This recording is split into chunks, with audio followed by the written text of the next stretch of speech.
राज ठाकरेंच्या राज्यात बोगस मतदार वाढलेतच्या विधानाला अबू आझमींनी पाठिंबा दर्शवलाय। मतदार यादीतनं बोगस मतदार वगळण्याची मागणी त्यांनी केलेली आहे।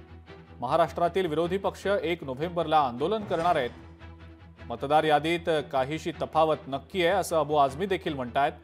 विरोधी पक्षातले अनेक मोठे नेते या निवडणुकीमध्ये हरले।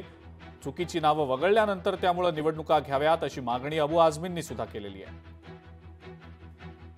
मैं स्वागत करता हूं इस बात का, चाहे कोई भी हो, अगर सही बात कहे तो उसका स्वागत ही करना चाहिए।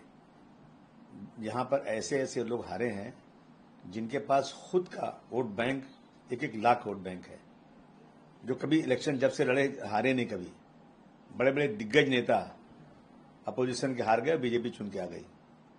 तो गड़बड़ी इसमें है। राहुल जी ने बहुत मेहनत किया, बहुत सारे लोग उस पर रिसर्च कर रहे हैं।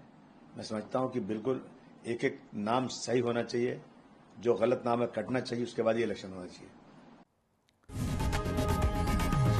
लोकशाही मराठी ऐका, पहा, जागरूक रहा।